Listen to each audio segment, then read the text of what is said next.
지금의 내 모습이 내가 지닌 최고의 모습이라면, 나는 이 이상 발전할 수 없는 존재라면 얼마나 절망적일까. 어린 시절 나는 이런 부정적인 생각에 자주 빠지곤 했다. 성장을 꿈꾸면서도 성장이라는 말이 싫었다. 성장하면서 필연적으로 잃어버리는 순수도 있지 않은가.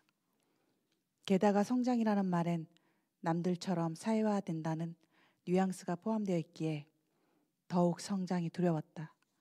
하지만 나는 성장해야 했고 변신해야 했고 더 나은 존재가 되어야 했다.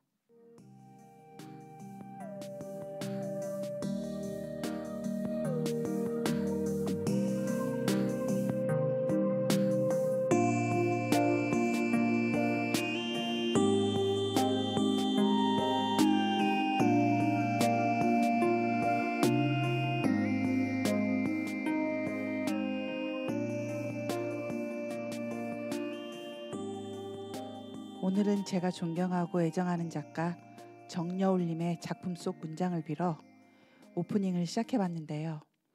작가처럼 끊임없이 성장하고 발전하려 늘 애를 쓰며 고군분투하는 우리와는 달리 조금은 유별나고 광기 어린 생을 살다간 비운의 천지 예술가가 있어서 여러분께 소개해드려 볼까 합니다. 안녕하세요. 당신을 위한 영화 시네포유의 진행자 김정은입니다. 오늘도 온전히 몸과 마음을 다해 하루를 살아낸 의연한 당신을 위해 들려주고 싶은 위로 메시지 시네포유. 따뜻한 이야기와 멋진 음악이 함께합니다. 우리 미술의 역사에서 두 명의 미켈란젤로란 이름은 뺄 수 없는 거대한 쇠계와 같은데요. 바로 미켈란젤로 부오나로티와 미켈란젤로 메디시가 그 두 주인공입니다. 우리에게 익숙한 미켈란젤로는 둘 중 시대적으로 먼저 태어난 사람인데요. 흔히 르네상스 미술의 3대 거장 중 하나로 꼽히는 그 미켈란젤로죠. 그렇다면 두 번째 미켈란젤로는 대체 누구일까요? 첫 번째 인물이 너무 유명한 탓에 어쩔 수 없이 두 번째 미켈란젤로는 다른 이름으로 불리게 되는데요. 그의 어릴 적 고향을 덧붙인 이름 바로 카라바조랍니다. 미켈란젤로가 고대 르네상스 미술을 상징한다면 한 세기 후의 인물인 카라바조는 훗날 바로크라 불리는 미술사조의 선구자로 추앙받고 있죠. 두 화가 모두 로마를 중심으로 활동했고 로마 카톨릭 교회와는 뗄래야 뗄 수 없는 연관성을 갖고 작품 활동에 임했는데요. 틀에 박힌 형식에 구애받지 않고 인체를 생동감 있게 표현하는 것으로도 공통되게 정평이 나 있답니다. 또한 그들의 작업에는 당대 격동의 시대상이 직간접적으로 영향력을 행사하기도 했었죠. 한 시대와 사조를 대표하는 위대한 두 예술가의 생애와 작품들은 동시대는 물론 후대에 거대한 영향을 미쳤고 다양한 대중문화에 영감을 줬는데요. 오늘 여러분과 같이 얘기해 볼 영화 카라바조의 그림자 역시 그 영향 아래 일부인 듯 싶네요.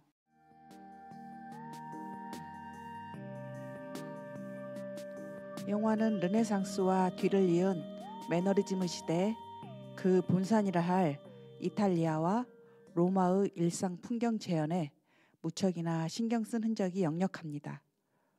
그저 고증에 관한 집착이 아니라 아득한 과거를 살았던 화가와 동시대 인물들의 심리를 현대의 관객이 온전히 공유하길 바란 결실이겠죠.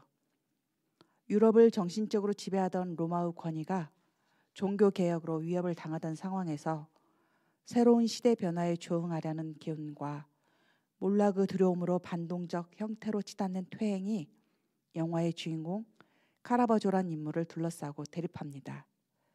그 파열음이 격한 파도처럼 우리 관객의 뇌를 파고들죠.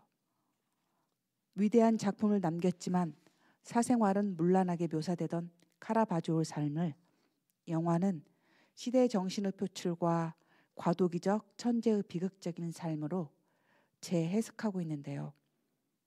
그저 낭만적 예술가의 기행에 그치지 않기 위해 제작진은 카라바조의 파란만장한 생애를 복귀하는데 제한하지 않습니다.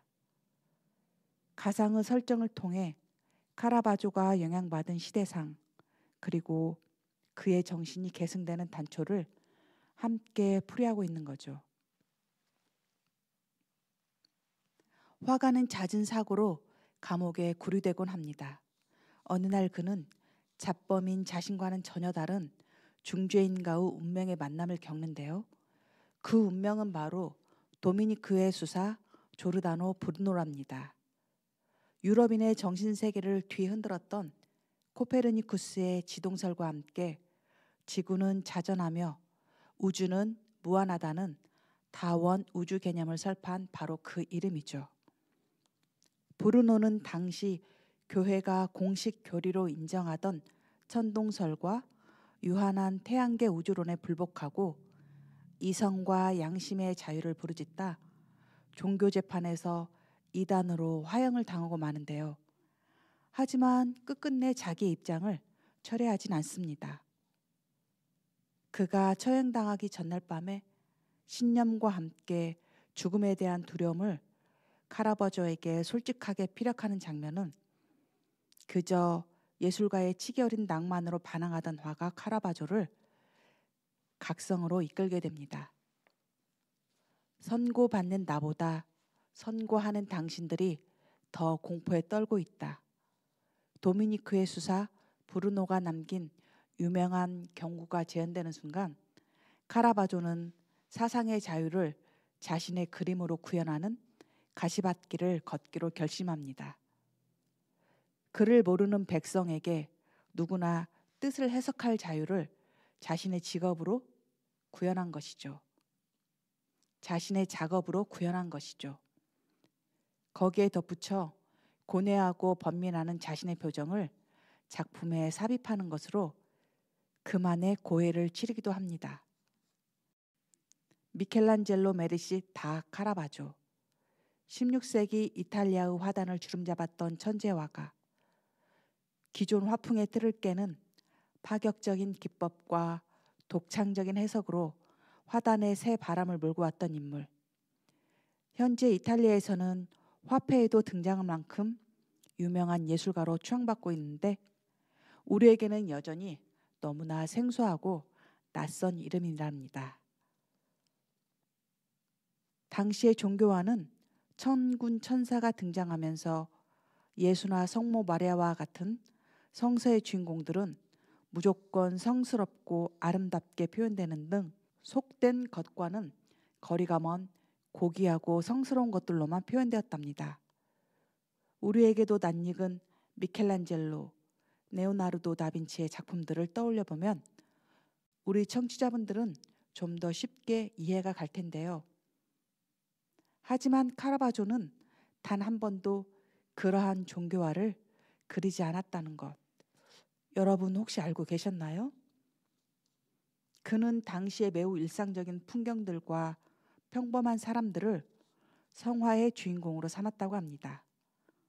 어쩌면 지극히 평범하다 할 수도 없는 뒷골목 매춘부, 건달, 협답꾼들이 성화의 주인공이 되었으니 당시 종교계가 받은 충격은 제가 굳이 말하지 않아도 짐작할 수 있으시겠죠. 16세기 후반을 풍미했던 불세출의 화가 카라바조, 그를 겁박하는 그림자란 인물은 바티칸의 은밀한 지령을 받는 비밀 수사관입니다. 일종의 특수 검사라고나 할까요?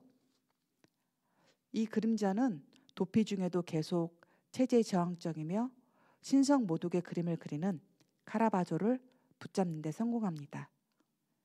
그림자란 인물의 의식 속 세상은 온통 흙과 백으로만 칠해져 있는데요. 그는 자기 세계의 중심인 기독교 세상이 온통 무질서와 혼돈으로 가득 차 있고 그 모든 것이 카라바조 같은 불경한 인물이 그리는 작품 때문이라고 생각하는 사람입니다. 자기 자신도 메리시의 작품에 매료됐음에도 교회의 성스러움을 일개 화가가 주도하는 현실을 받아들일 수 없다는 것이죠.